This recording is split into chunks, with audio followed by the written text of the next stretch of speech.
हरे कृष्णा, जय श्री हरि।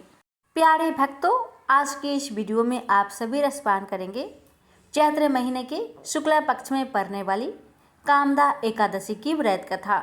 इसके साथ ही रसपान करेंगे एकादशी माता की व्रत कथा, तुलसी माता की व्रत कथा और आरती। तो आइए श्री हरि लक्ष्मी नारायण भगवान जी के कमल चरणों का ध्यान करते हुए इस पावन कथा का रसपान करते हैं। प्रेम से बोलिए लक्ष्मीपति विष्णु भगवान जी की जय। कथा इस प्रकार है। एक बार युधिष्ठिर ने पूछा, वासुदेव आपको नमस्कार है, कृपया आप यह बताएं कि चैत्र शुक्ल पक्ष में किस नाम की एकादशी होती है। भगवान श्री कृष्ण बोले, राजन एकाग्रचित होकर यह पुरातन कथा सुनिए जिसे वशिष्ठ जी ने राजा दिलीप के पूछने पर कहा था। वशिष्ठ जी बोले, राजन चैत्र शुक्ल पक्ष में कामदा नाम की एकादशी होती है। वह परम पुण्यमयी है। पाप रूपी ईंधन के लिए तो वह दवा नल ही है। प्राचीन काल की बात है। नागपुर नाम का एक सुंदर नगर था जहां सोने के महल बने हुए थे। उस नगर में पुंडरीक आदि मया भयंकर नाग निवास करता था। पुंडरीक नाम का नाग उन दिनों वहां राज्य करता था। गंधर्व, किन्ने और अप्सराएं भी उस नगरी का सेवन करती थी। वहां एक श्रेष्ठ अप्सरा थी जिसका नाम ललिता था। उसके साथ ललित नाम वाला गंधर्व भी था। वे दोनों पति पत्नी के रूप में रहते थे। दोनों ही परस्पर काम से पीड़ित रहा करते थे। ललिता के हृदय में सदा पति की ही मूर्ति बसी रहती थी और ललित के हृदय में सुंदरी ललिता का नित्य निवास था। एक दिन की बात है। नागराज पुंडरीक राजसभा में बैठकर मनोरंजन कर रहे थे। उस समय ललित का गान हो रहा था, किंतु उसके साथ उसकी प्यारी ललिता नहीं थी। गाते गाते उसे ललिता का स्मरण हो आया, अतः उसके पैरों की गति रुक गई और जीभ लड़खड़ाने लगे। नागों में श्रेष्ठ ककोटक को ललित की मन का संताप ज्ञात हो गया, अतः उसने राजा पुंडरीक को उसके पैरों की गति रुकने और गान में त्रुटि होने की बात बता दी। ककोटक की बात सुनकर नागराज पुंडरीक की आंखें क्रोध से लाल हो गई। उसने गाते हुए कामातुर ललित को श्राप दिया, हे दुर्बुद्धे, तू मेरे सामने गान करते समय भी पत्नी के वशीभूत हो गया, इसलिए तू राक्षस हो जा।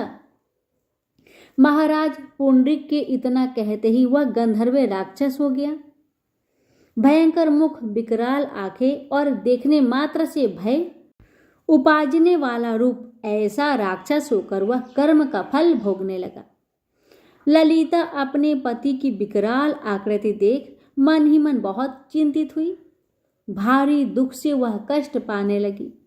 सोचने लगी, क्या करूं, कहाँ जाऊं, मेरे पति पाप से कष्ट पा रहे हैं। वह रोती हुई घने जंगलों में पति के पीछे पीछे घूमने लगी। वन में उसे एक सुंदर आश्रम दिखाई दिया जहां एक मुनि शांत बैठे हुए थे। किसी भी प्राणी के साथ उनका वैर विरोध नहीं था। ललिता शीघ्रता के साथ वहां गई और मुनि को प्रणाम करके उनके सामने खड़ी हुई। मुनि बड़े ही दयालु थे। उस दुखनी को देखकर वे इस प्रकार बोले, शुभे, तुम कौन हो, कहां से यहां आई हो, मेरे सामने सच सच बताओ। ललिता ने कहा, हे महामुने, बीरधनवा नाम वाले एक गंधर्व है। मैं उन्हीं महात्मा की पुत्री हूँ। मेरा नाम ललिता है। मेरे स्वामी अपने पाप दोष के कारण राक्षस हो गए हैं। उनकी यह अवस्था देखकर मुझे चैन नहीं है। ब्राह्मण, इस समय मेरा जो कर्तव्य हो कृपा करके मुझे बताइए। वृपवर, जिस पुण्य के द्वारा मेरे पति राक्षस भाव से छुटकारा पा जाए उसका उपदेश कीजिए। ऋषि बोले, भद्रे, इस समय चैत्र का महीना चल रहा है। शुक्ल पक्ष की कामदा नामक एकादशी तिथि भी है, जो सब पापों को हरने वाली और उत्तम है। तुम उसी का विधि पूर्वक व्रत करो और इस व्रत का जो पुण्य हो उसे अपने स्वामी को दे डालो। पुण्य देने पर क्षण भर में ही उसके श्राप का दोष दूर हो जाएगा। राजन, मुनि का यह वचन सुनकर ललिता को बड़ा हर्ष हुआ। उसने एकादशी को उपवास करके द्वादशी के दिन उन महर्षि के समीप ही भगवान वासुदेव के श्री विग्रह के समक्ष अपने पति के उद्धार के लिए यह वचन कहा, मैंने जो यह कामदा एकादशी का उपवास व्रत किया है उसके पुण्य के प्रभाव से मेरे पति का राक्षस स्वभाव दूर हो जाए। व्यासी कहते हैं, ललिता के इतना कहते ही उसी क्षण ललित का पाप दूर हो गया। उसने दिव्य देह धारण कर लिया, राक्षस भाव चला गया और पुनः गंधर्व तत्व की प्राप्ति हुई। नृप श्रेष्ठ, वे दोनों पति पत्नी कामदा के प्रभाव से पहले की अपेक्षा भी अधिक सुंदर रूप धारण करके विमान पर आरूढ़ होकर अत्यंत शोभा पाने लगे। यह जानकर इस एकादशी के व्रत का यत्न पूर्वक पालन करना चाहिए। मैंने लोगों के हित के लिए तुम्हारे सामने इस व्रत का वर्णन किया है। कामदा एकादशी ब्रह्म हत्या आदि पापों तथा पिशाच तत्व आदि दोषों का नाश करने वाली है। राजन, इसके पढ़ने और सुनने से वाजपेयी यज्ञ का फल मिलता है। प्रेम से बोली विष्णु भगवान जी की जय, लक्ष्मी माता की जय। एकादशी माता की कथा। एक बार एक राज्य में एक राजा रहा करता था। राजा बहुत ही बुद्धिमान और बलशाली था। राजा सदैव अपनी प्रजा का बहुत अच्छे से ध्यान रखता था। प्रजा भी अपने राजा को बहुत पसंद करते थे। राजा की 2 बेटियां थी। राजा अपनी दोनों बेटियों से बहुत प्रेम करता था।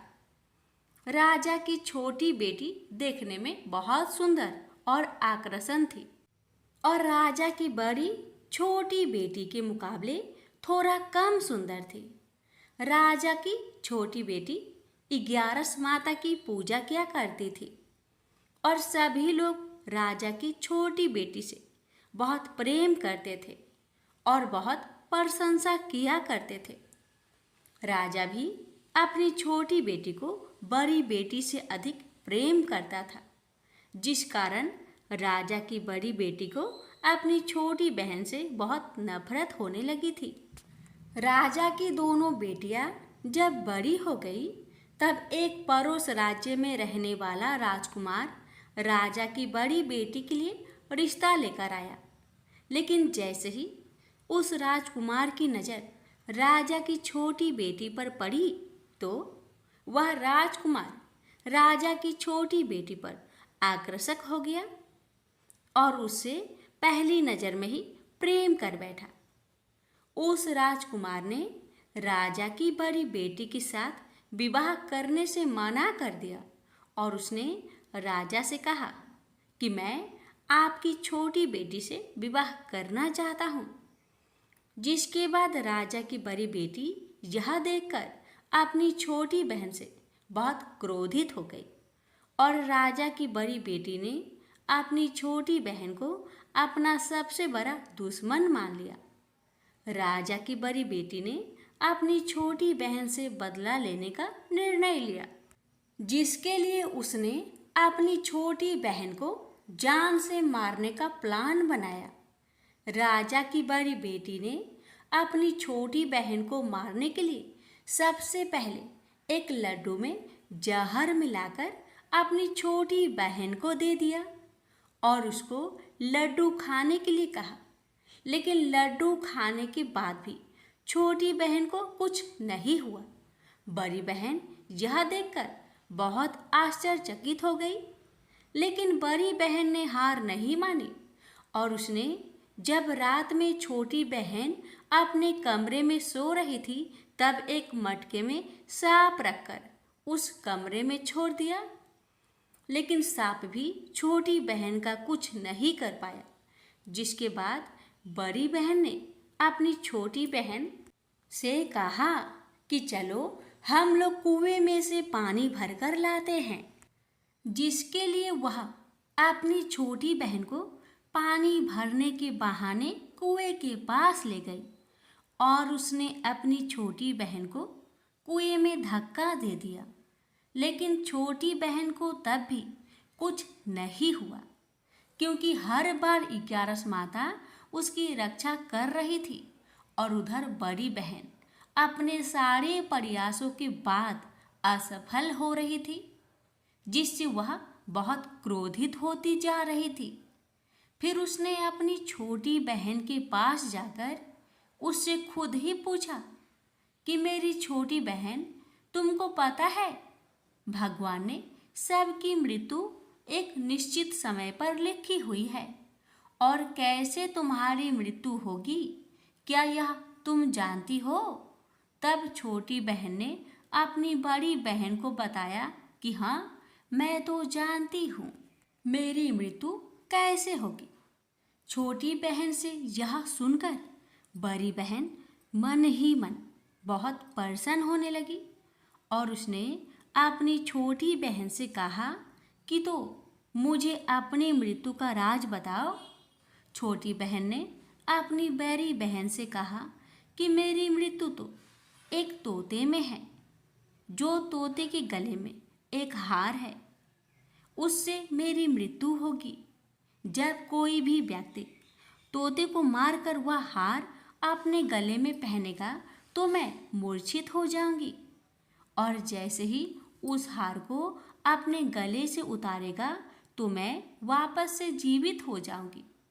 अपनी छोटी बहन की मृत्यु का राज जानकर बड़ी बहन बहुत ही खुश हो गई और उसने अपनी छोटी बहन को मारने के लिए उसके पालतू तोते को ढूंढना शुरू कर दिया और छोटी बहन को इस बात का आभास हो गया था कि कोई उसकी जान लेना चाहता है, जिसके लिए वह अपने पिताजी के पास गई और उसने अपने पिताजी से कहा कि पिताजी, मेरी मृत्यु के बाद आप मुझे जलाइएगा मत, बल्कि आप मुझे अपनी पुरानी वाली हवेली में एक पलंग में लिटाकर छोड़ दीजिएगा। अपनी छोटी लड़की की यह बात सुनकर राजा बहुत आश्चर्यचकित हो गए। राजा ने अपनी छोटी बेटी से पूछा, बेटी, तुम ये क्या कह रही हो? तब राजा की छोटी बेटी ने बताया, पिताजी, समय किसी के लिए नहीं रुका है, कब क्या हो जाए किसी को कुछ पता नहीं है। और फिर राजा ने अपनी छोटी बेटी से कहा कि तुम ऐसी बातें क्यों कर रही हो? 3 दिन में तो तुम्हारा विवाह है। लेकिन छोटी बेटी ने अपने पिताजी को ऐसा करने पर मजबूर कर दिया और उनसे वचन ले लिया।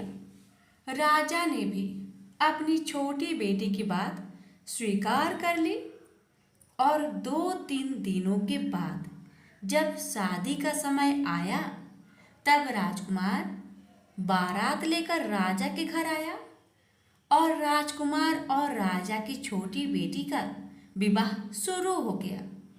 जैसे ही राजा की छोटी बेटी राजकुमार के साथ फेरे लेना शुरू करती है तो उसकी बड़ी बहन अपनी छोटी बहन के कमरे में जाकर उसके तोते को पकड़ लेती है और उसको जान से मार देती है।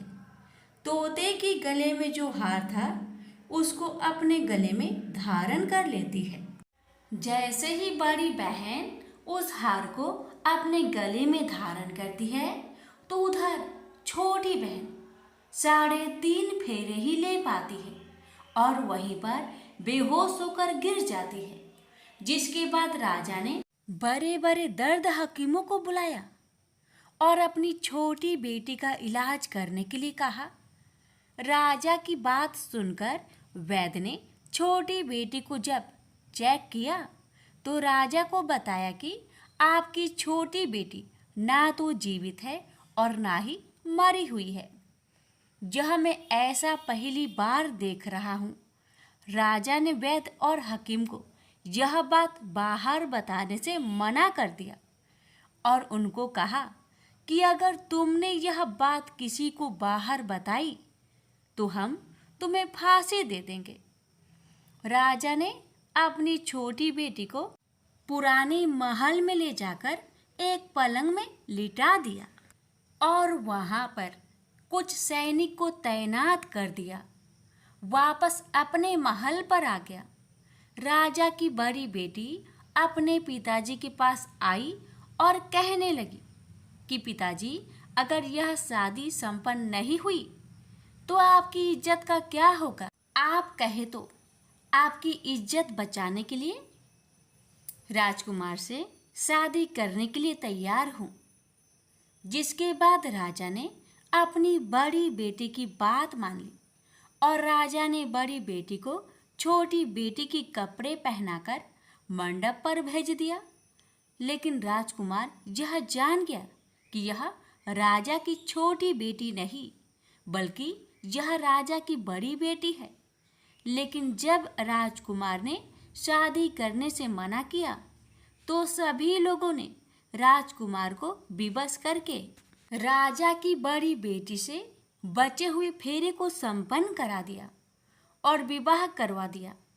जिसके बाद राजकुमार राजा की बड़ी बेटी को अपने महल ले गया। राजकुमार राजा की बड़ी बेटी से ना तो बात करता था, न ही उसको पसंद करता था और ना ही उसके आसपास भटकता था। और राजकुमार ने यह फैसला लिया था कि वह अपनी प्रेमिका को ढूंढ कर रहेगा और यह जानकर रहेगा कि उसके साथ हुआ क्या है। एक दिन राजकुमार अपने घोड़े पर सवार होकर राजा के पुराने महल के पास पहुंच गया, जहां पर उसने कुछ सैनिकों को देखा।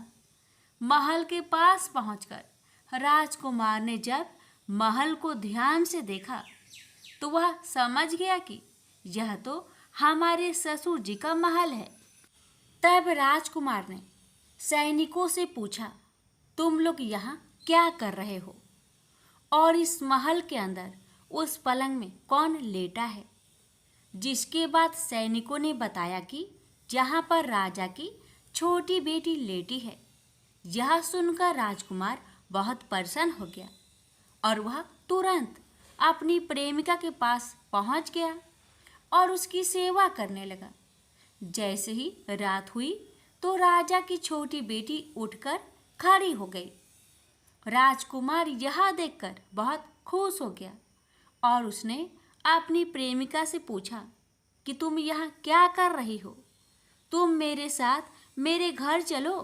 राजा की छोटी बेटी ने राजकुमार को सारी बातें बता दी कि मेरी जान एक तोते में बसी थी और मैंने यह बात सिर्फ अपनी बड़ी बहन को बताया था और मुझे पता है कि उसने ही मुझे मारने का प्रयास की है। उसके पास एक हार है जिसको वह सुबह पहन लेती है और रात को उतार देती है। जब तक वह हार को पहने रहती है तब तक मैं मूर्छित रहती हूँ और जैसे ही वह हार को उतार देती है तो मैं जीवित हो जाती हूँ। और जब तक मेरी बड़ी बहन के पास वह हार है तब तक मैं ऐसे ही जीवित और मूर्छित होती रहूँगी। अगर मेरी बड़ी बहन के पास जो हार है वह मेरे हाथ में लग जाए तो मैं हमेशा के लिए जीवित हो जाऊंगी। राजकुमार यह बात सुनकर राजा की छोटी बेटी के पास रहने का निर्णय ले लिया और अपने बचे हुए सारे फेरे उस पलंग में लेटी राजकुमार की छोटी बेटी के साथ ले लिया और अपना विवाह पूर्ण कर लिया और वहीं पर ही रहने लगा। देखते ही देखते कुछ समय में राजा की छोटी बेटी और राजकुमार की पत्नी पेट से हो गई। एक दिन राजकुमार को किसी काम से बाहर जाना पड़ा। तब छोटी बहन के पेट में बहुत तेज दर्द होने लगा, जिसके बाद उसने 11 माता का आह्वान किया। जिसके बाद वहां पर 11 माता प्रकट हुई और उन्होंने अपनी भक्तों के दर्द को दूर किया और एक पुत्र की प्राप्ति करवाई। और वहीं पर अचानक से राजकुमार भी आ गया। राजकुमार ने 11 माता को देखा तो वह आश्चर्यचकित हो गया और उसने तुरंत माता को प्रणाम किया। और 11 माता ने राजकुमार से कहा कि जब तुम्हारा बेटा 5 वर्ष का हो जाए तो तुम अपनी पत्नी का हार आकर इसके गले में डाल देना। और देखते ही देखते राजकुमार और राजा की छोटी बेटी का पुत्र 5 वर्ष का हो जाता है। तो राजकुमार अपने बेटे से कहता है कि बेटा, मैं कुछ काम से बाहर जा रहा हूँ, तुम अपनी माता का ध्यान रखना। और वहाँ से चला जाता है। राजा को बाहर निकलता देख बड़ी बहन के सैनिक देख लेते हैं और बड़ी बहन को जाकर सारी बातें बता देते हैं। जिसके बाद बड़ी बहन अपनी छोटी बहन के पुत्र को वहाँ से उठवा लेती है और उसको मरवा देती है। छोटी बेटी के पुत्र को 2 टुकड़े करवा देती है। पहला टुकड़ा चक्की के पास छुपा देती है और दूसरा टुकड़ा अपनी पलंग के नीचे रख देती है। अब 11 माता भिखारी का रूप लेकर आती हैं। एक भिखारी का रूप रखकर बड़ी बहन के पास चली जाती है। जिसके बाद वहाँ पर भिक्षा मांगने लगती है। बड़ी बहन अपने नौकरों से कहती है कि जाकर भिक्षा दे दो। लेकिन जैसे ही नौकर 11 माता को भिक्षा देने के लिए जाते हैं तो माता उन्हें मना कर देती है और कहती है कि मैं तुम्हारी महारानी से ही भिक्षा लूँगी। जिसके बाद बड़ी बहन स्वयं ही भिक्षा देने के लिए माता के पास आती है। तब माता एक बिल्ली का रूप लेकर उसके कमरे में चली जाती है और वहाँ पर छोटी बेटे के पुत्र को 2 टुकड़ों को आपस में जोड़ देती है और उसे जीवित कर देती है और उसे वहाँ से ले जाती है। राजकुमार अपने बेटे को लेकर अपनी पत्नी के पास जाता है और उससे कहता है कि तुम इसका ध्यान रखना। अगर तुम इस बच्चे को अच्छे से ध्यान रखोगी तो मैं तुमसे बात करूँगा। एक दिन राजकुमार अपने बच्चे से कहता है कि तुम मम्मी से उनके गले का हार मांग लो। जिसके बाद राजकुमार का लड़का अपनी मम्मी के पास जाता है और कहता है कि मम्मी, मुझे तुम्हारा हार चाहिए जो तुमने गले में पहन रखा है। यह सुनकर पहले तो बड़ी बहन बहुत क्रोधित होती है, पर उसको यह याद आता है कि राजकुमार ने कहा था कि अगर मैं इस बच्चे का ध्यान अच्छे से रखूंगी तो वह मुझसे बात करेंगे। जिसके कारण वह हार को उस बच्चे को दे देती है और वह तुरंत हार ले जाकर अपने पिताजी को दे देता है। और तभी राजकुमार अपने बेटे को लेकर वहाँ से जाने लगता है और अपनी पत्नी से कहता है कि तुम हमारे लिए खाना बनाकर रखना, मैं शाम को आकर तुम्हारे साथ खाऊंगा। और वह अपने बेटे को लेकर वहाँ से चला जाता है।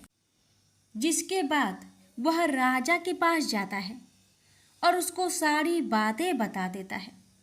राजा अपनी बड़ी बेटी की यह करतूत सुनकर बहुत क्रोधित होते हैं और अपनी परवरिश पर ही दोष देने लगते हैं और राजकुमार को अपनी छोटी बेटी के साथ रहने के लिए आदेश देते हैं। 11 माता ने जैसी कृपा छोटी बेटी पर की वैसी ही कृपा अपने सभी भक्तों पर करना, हर कष्टों को दूर करना। प्रेम से बोलिए एकादशी माता की जय। इस कथा को हर एकादशी व्रत कथा के साथ जरूर सुनना चाहिए। इससे लक्ष्मी नारायण एकादशी माता की विशेष कृपा प्राप्त होती है। प्रेम से बोलिए लक्ष्मी नारायण की जय, एकादशी माता की जय।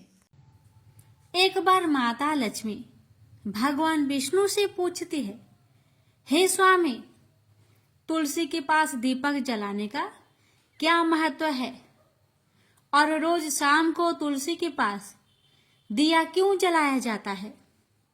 इससे मनुष्य को कौन सा फल प्राप्त होता है?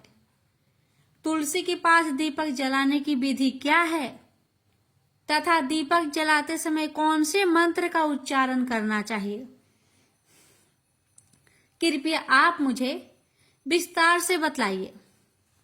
तब भगवान विष्णु जी कहते हैं, हे देवी, आज आपने समस्त मानव जाति के कल्याण के लिए बहुत ही महत्वपूर्ण प्रश्न किया है। आपके इस प्रश्न का उत्तर देने से पूर्व मैं आपको एक प्राचीन कथा सुनाता हूं, जिससे आपको सभी प्रश्न के उत्तर मिल जाएंगे। इसलिए आप इस कथा को बड़े ही श्रद्धा प्रसन्नचित पूर्वक पूरा सुनिए।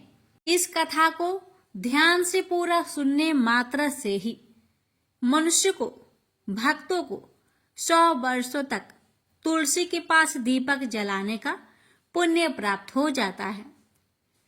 फिर माता लक्ष्मी कहती है, हे स्वामी, हे भगवान, मैं इस कथा को सुनने के लिए बड़ी उत्सुक हूं। कृपया आप इस कथा को सुनाना प्रारंभ कीजिए। तब भगवान विष्णु माता लक्ष्मी को वह कथा सुनाने लग जाते हैं कि हे देवी, पूर्व काल की बात है। दक्षिण दिशा में तुंगभद्रा नाम की एक बहुत बड़ी नदी है।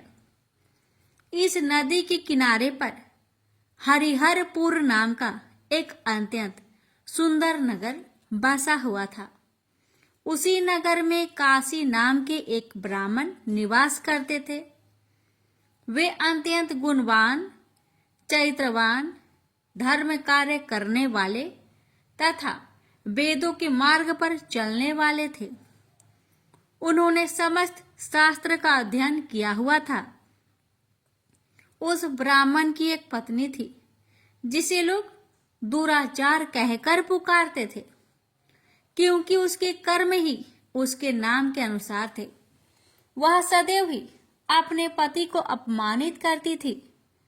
वह अपने पति के लिए कुवाच्य कहती रहती, पति को भयंकर दुख देती थी, पति के लिए कभी भोजन नहीं बनाती थी, अपने पति के साथ कभी शयन नहीं किया, कभी उसके साथ प्रेम से व्यवहार तक नहीं किया।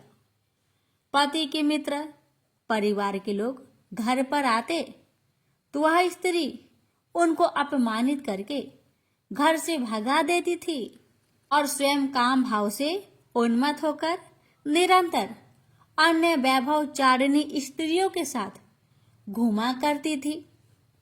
उसका मन पति को छोड़कर पराये पुरुष में लगा रहता था। उसने कभी अपने पति से प्रेम से बात तक नहीं की, किंतु पराये पुरुषों के संग बैठकर बातें करती थी। पराये पुरुषों को मोहित करने के लिए बड़े ही सज धज कर गांव में घूमने जाया करती थी। कभी वह वन में किसी वृक्ष के नीचे खड़ी रहकर सुंदर पुरुषों की राह देखने लगती और किसी दुष्ट पुरुष को मोहित करके उसके संग भोग विलास किया करती थी। फिर एक दिन वह दुराचारिणी स्त्री वन में जाकर एक वृक्ष के नीचे खड़ी हो गई। उसका चित्त काम से भरा हुआ था। वह किसी सुंदर कामी पुरुष की राह देख रही थी, किंतु बहुत समय निकलने के बाद भी उस स्थान पर कोई पुरुष नहीं आया। इसलिए वह अत्यंत दुखी हो गई और प्रियतम की खोज में इधर उधर देखने लगी। उस दिन उसका सारा परिश्रम व्यर्थ हो गया। वहां पर खड़ी होकर वह नाना प्रकार की बातें कहकर विलाप करने लगी। हाय, आज तो इस मार्ग से कोई भी सुंदर पुरुष नहीं आया। अब मैं कैसे अपने काम वासना को शांत करूं? क्या करूं? आज की रात कैसे बीतेगी? यह सोचकर वह जोर जोर से रोने लगी। उस जंगल में एक भयानक बाघ निवास करता था। उस पापिनी स्त्री की आवाज सुनकर वह जाग गया और उछलकर उस स्त्री का भक्षण करने के लिए उसके पास आ गया। उस भयंकर बाघ को देखकर उस स्त्री के पसीने छूटने लगे। वह थर थर कांपने लगी।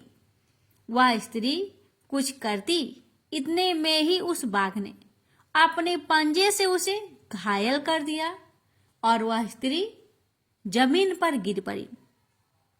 जमीन पर गिरते ही वह स्त्री चिल्लाते हुए बोली, अरे बाघ, तू किस लिए यहाँ पर आया है? मुझे क्यों मार रहा है? मैं यहाँ पर अपने प्रियतम को खोज रही हूँ। तू मुझे छोड़ दे। मेरा भक्षण करके तुझे क्या मिलेगा? उस स्त्री की बात सुनकर वह भयानक बाघ क्षण भर के लिए रुक गया और हंसते हुए बोला, ए दुष्टा, आज विधाता ने मुझे मेरा ग्रास नियुक्त किया है। तुझ जैसी पापिनी स्त्रियों का भक्षण करना ही मेरा काम है, तभी मुझे इस शरीर से मुक्ति मिलेगी। बाघ की बात सुनकर वह स्त्री कहने लगी, हे बाघ, तुम कौन हो? मुझे सच सच बताओ, तुम्हें किस कारण से बाघ की योनि में जन्म लेना पड़ा और तुम मुझ जैसी स्त्रियों का भक्षण क्यों करते हो? पहले मुझे सारी बात बताओ और फिर मेरा भक्षण करो। फिर बाघ कहने लगा, हे पापिनी, मैं तुझे मेरे पूर्व जन्म का वृत्तांत सुनाता हूँ कि किस कारण मुझे बाघ बनना पड़ा। पूर्व काल में दक्षिण देश में एक नदी थी। उस नदी के तट पर एक नगरी बसी हुई थी। उस नगरी में मैं निवास करता था। मैं एक ब्राह्मण का पुत्र था और नदी किनारे बैठकर यज्ञ आदि कार्य किया करता था। मैंने उस जन्म में अनेक पापियों के लिए यज्ञ किया। उन पापियों के घर का भोजन किया। मैंने धन के लोभ से अनेक पापियों के लिए कार्य किए। जिन वस्तुओं का दान ब्राह्मण को नहीं लेना चाहिए, उन वस्तुओं का दान मैंने ग्रहण किया और दूसरों से धन लेता था, लेकिन कभी वापस नहीं करता था। इस प्रकार से पाप करते हुए मुझे बहुत साल बीत गए और मैं बूढ़ा हो गया। मेरे बाल दाढ़ी सब सफेद हो गए, आंखें सूज गई, मुंह के सारे दांत गिर गए, लेकिन फिर भी मेरी दान लेने की आदत नहीं छूटी और मैं पाप करता गया। फिर एक दिन मैं धन के लोभ से नदी किनारे गया और अन्य धूर्त ब्राह्मणों के साथ मिलकर हमने लोगों को ठगा।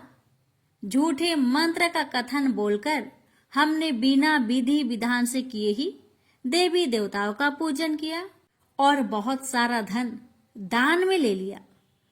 फिर उसी स्थान पर एक बीमार कुत्ते ने मेरे पैर में काट लिया और मैं मूर्छित होकर गिर पड़ा।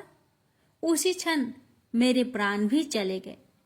फिर यम के दूत उस स्थान पर प्रकट हुए और मुझे पकड़कर यमपुरी ले गए। वहां पर यमराज ने चित्रगुप्त से मेरे कर्मों का लेखा जोखा निकालने के लिए कहा। फिर चित्रगुप्त कहने लगे, हे धर्मराज, इस ब्राह्मण ने घोर पाप किए हैं। इसने दूसरे से झूठ कहकर धन लूटा है। विधि विधान से पूजा ना करके झूठ मंत्र बोलकर भगवान का अपमान किया है। इसलिए यह पापी ब्राह्मण केवल नरक ही जाने के योग्य है। फिर यमराज ने अपने दूतों को आदेश देकर मुझे नरक की अग्नि में डाल दिया। अनेक वर्षों तक नरक की सजा भोगने के बाद मुझे बाघ का शरीर प्राप्त हुआ और मैं इस दुर्गम वन में निवास करने लगा। मैं अपने पूर्व जन्म के पापों को याद करके कभी भी कोई भी महात्मा पुरुष या फिर साधु संत हो, सती स्त्रियों का मैं भक्षण नहीं करता हूँ। मैं केवल पापी, दुराचारिणी तथा उल्टा स्त्रियों का ही भक्षण करता हूँ। ताकि मुझे पाप से मुक्ति मिल जाए।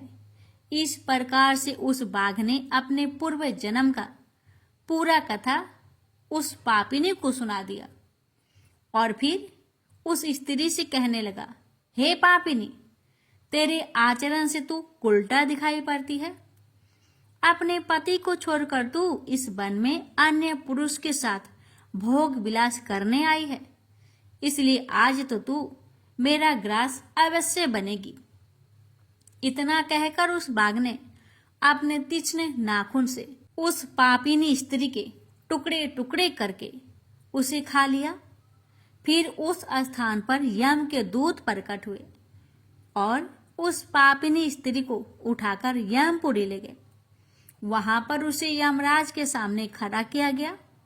फिर चित्रगुप्त ने उस स्त्री का लेखा जोखा निकालते हुए यमराज जी से कहने लगे, हे धर्मराज, यह स्त्री तो अत्यंत पापिनी है। इसने घोर पाप किए हैं। इसने व्यभिचार किया है। इसने अपनी पति की कभी सेवा नहीं की। अपने पति को भूलकर पराये पुरुषों के संग भोग विलास किया करती। उसके पाप को सुनकर यमराज जी ने उस स्त्री को अग्नि से भरे हुए कुंडों में डालने का आदेश दिया। अनेक वर्षों तक उसे उस कुंड में पकाया गया। फिर उसे निकालकर दूसरे नरक में डाल दिया गया। इस प्रकार से उसे अनेक वर्षों तक अलग अलग नरकों में डाला गया और नरकों में डालने के बाद वह महापापी स्त्री पुनः पृथ्वी लोक पर आकर चांडाल के रूप में उत्पन्न हुई। चांडाल के घर में जन्म लेकर वह फिर से अनेक पाप करने लगी, व्यभिचार करने लगी, अनेक पापी पुरुषों के संग विहार करने लगी। कुछ समय बाद पूर्व जन्म के पापों के कारण उसे कोढ़ का रोग हो गया और वह भयानक पीड़ा सहन करने लगी। उसका अंग अंग जलने लगा। उसके नेत्रों में पीड़ा होने लगी। इस दुख को सहन करती हुई अपना जीवन को बिता रही थी। फिर एक दिन वह तीर्थ में स्नान करने के उद्देश्य से अनंतपुरा में चली गई। वहां पर वह एक आश्रम के बाहर निवास करने लगी। वहां उस आश्रम में एक तुलसी जी का पौधा था। अन्य स्त्रियों को वहां पर तुलसी जी के पास दीपक जलाते हुए देखकर उस महापापी स्त्री ने भी वही किया। उसने तुलसी जी के पौधे के पास जाकर एक घी का दीपक जला दिया। फिर उसी रात हृदय घात से उसकी मृत्यु हो गई और यमराज के दूत उसे लेने के लिए आ गए। जैसे ही यम के दूत उस पापी स्त्री को पास में बांध कर ले जाने लगे, वैसे ही भगवान विष्णु के दो पार्षद उस स्थान पर प्रकट हुए और उन्होंने उन दोनों को रोक लिया और कहने लगे, हे दूतों, इस स्त्री को तुम छोड़ दो। यह नरक जाने की योग्य नहीं है। तुम किसके आदेश से ऐसा धर्म कर रहे हो? फिर यम के दूत कहने लगे, हे पार्षदों, हम यमराज के आदेश से इस पापी स्त्री को उठाकर ले जा रहे हैं, किंतु आप हमें किस कारण से रोक रहे हैं? यह स्त्री अत्यंत पापी है, महापापी है। इसने बहुत घोर पाप किए हैं। इसे नरक में जाने की आज्ञा मिली है।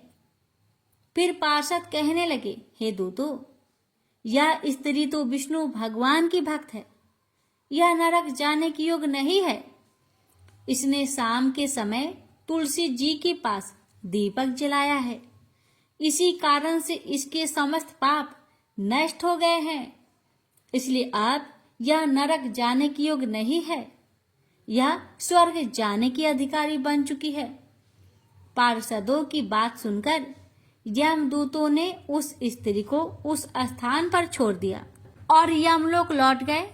वहां जाकर उन्होंने यमराज को सारा वृत्तांत सुना दिया। फिर भगवान विष्णु के पार्षद उस स्त्री को दिव्य विमान पर बैठाकर स्वर्ग ले गए। भगवान विष्णु कहते हैं, हे देवी, इस प्रकार से तुलसी के पास दीपक जलाने मात्र से ही मनुष्य के सभी पाप नष्ट हो जाते हैं, सभी संकट कट जाते हैं। जो स्त्री नित्य शाम को तुलसी जी के पास दीपक जलाती है वह सौभाग्यशाली बन जाती है। उसके पूर्व जन्मों के सभी पाप नष्ट हो जाते हैं, उसे सुख समृद्धि की प्राप्ति होती है। रोज तुलसी के पास दीपक जलाते समय इस मंत्र का उच्चारण करना चाहिए।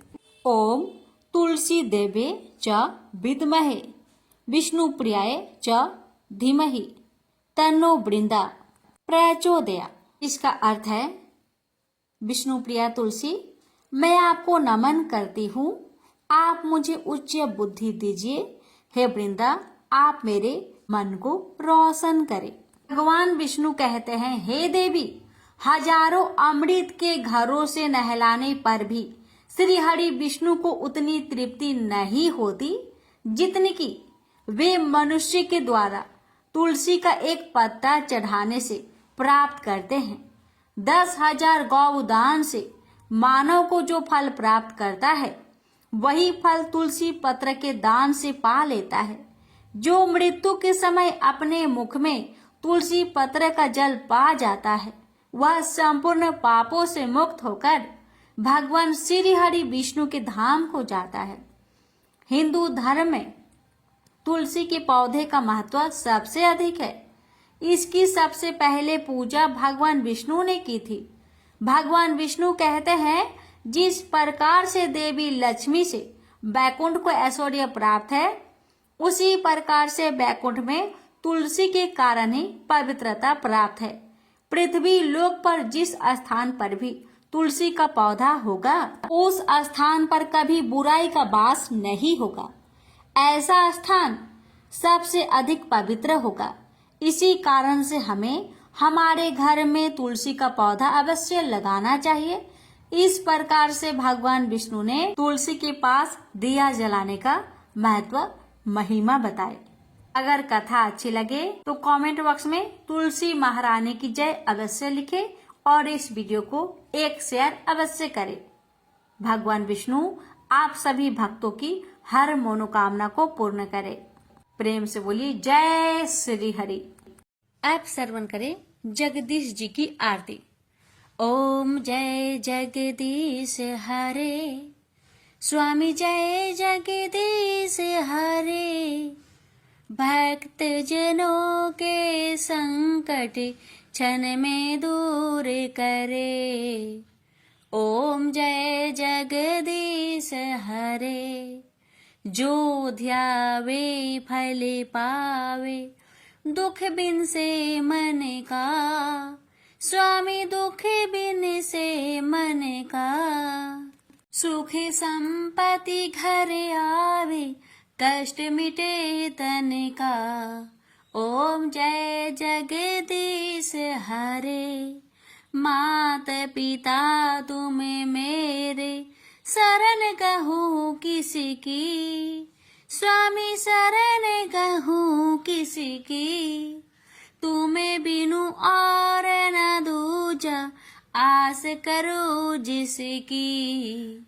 ओम जय जगदीश हरे, तुम्हें पूरन परमात्मा, तुम अंतर्यामी, पर ब्रह्मा परमेश्वरी, तुम सबके स्वामी। ओम जय जगदीश हरे, तुम करुणा के सागरी, तुम पालन करता, मैं मूरख खल कामी, कृपा करो भरता। ओम जय जगदीश हरे, तुम हो एक अगोचरी, सबके प्राणपति, प्रभु सबके प्राणपति, किस विधु मिलू दया मिली, तुमको मैं घूमती। ओम जय जगदीश हरे, इन बंधु दुख हरता तुम ठाकुर मेरे, प्रभु तुम ठाकुर मेरे। अपने हाथ उठाओ द्वार पर तेरे, ओम जय जगदीश हरे। विषय विकार मिटाओ पाप हरो देवा, श्रद्धा भक्ति बढ़ाओ संतन की सेवा। ओम जय जगदीश हरे। तन मन धन और संपत्ति सब कुछ है तेरा, प्रभु सब कुछ है तेरा। तेरा तुझको अर्पण क्या लागे मेरा। ओम जय जगदीश हरे। जगदीश्वर जी की आरती जो कोई नर गावे, कहते शिवानंद स्वामी मनवांछित फल पावे। ओम जय जगदीश हरे। प्रेम से बोलिए विष्णु भगवान की जय। अब श्रवण करते हैं एकादशी माता की आरती। ओम जय एकादशी, जय एकादशी, जय एकादशी माता। विष्णु पूजा व्रत को धारण कर शक्ति मुक्ति पाता। ओम जय एकादशी माता, तेरे नाम गिनाऊं देवी भक्ति प्रदान करने। गण गौरव की देनी माता शास्त्रों में वर्णी। ओम जय एकादशी माता, मार्गशीर्ष के कृष्णा पक्ष की उत्पन्न विश्वातारिणी जन्मी, शुक्ल पक्ष में हुई मोक्षदा मुक्ति दाता बनाई। ओम जय एकादशी माता, पौष के कृष्णा पक्ष की सफला नामक है, शुक्ल पक्ष में होए पुत्र दा आनंद अधिक रहे। ओम जय एकादशी माता, नाम सटटिला माघ मास में कृष्ण पक्ष आवे, शुक्ल पक्ष में जया कहावे विजय सदा पावे। ओम जय एकादशी माता, विजया फाल्गुन कृष्ण पक्ष में शुक्ल आमल की, पाप मोचनी कृष्ण पक्ष में चैत्र महाबली की। ओम जय एकादशी माता, चैत्र शुक्ल में नाम कामदा धन देने वाली, नाम बरुथनी कृष्ण पक्ष में वैशाख महावाली। ओम जय एकादशी माता, शुक्ल पक्ष में होई मोहिनी अपरा ज्येष्ठ कृष्ण पक्षी, नाम निर्जला सब सुख करने कृष्ण पक्ष रखी। ओम जय एकादशी माता, योगिनी नाम आषाढ़ में जानो कृष्ण पक्ष करनी, देव सैनी नाम कहायो शुक्ल पक्ष धरनी। ओम जय एकादशी माता, कामिका श्रावण मास में आवे कृष्ण पक्ष कहिए, श्रावण शुक्ल होए पवित्र आनंद से रहिए, सावन शुक्ल होए पवित्र आनंद से रहिए। ओम जय एकादशी माता, जा भाद्रपदे कृष्ण पक्ष की परिवर्तनी शुक्ला, इंद्र आश्विन कृष्ण पक्ष में व्रत से भाव सागर निकला। ओम जय एकादशी माता, पापंकुशा है शुक्ला पक्ष में आप हरण हारी, रमा मास कार्तिक में आवे सुखदायक भारी। ओम जय एकादशी माता, देवोत्थानी शुक्ला पक्ष की दुख ना सके मैया, देवोत्थानी शुक्ल पक्ष की दुख ना सके मैया, पावन मास में करूँ विनती पार करो नैया, पावन मास में करूँ विनती पार करो नैया। ओम जय एकादशी माता, परमा कृष्ण पक्ष में होती जन मंगल करनी, परमा कृष्ण पक्ष में होती जन मंगल करनी, शुक्ल मास में होए पद्मिनी दुख दरिद्र हरिणी। शुक्ल मास में होए पद्मिनी दुख दरिद्र हरिणी। ओम जय एकादशी माता। जो कोई आरती एकादशी की भक्ति सहित गावे। जो कोई आरती एकादशी की भक्ति सहित गावे। जन गुरु दिता स्वर्ग कबासा निश्चय वह पावे। जन गुरु दिता स्वर्ग कबासा निश्चय वह पावे। ओम जय एकादशी माता। जय एकादशी माता। प्रेम से बोलिए एकादशी माता की जय।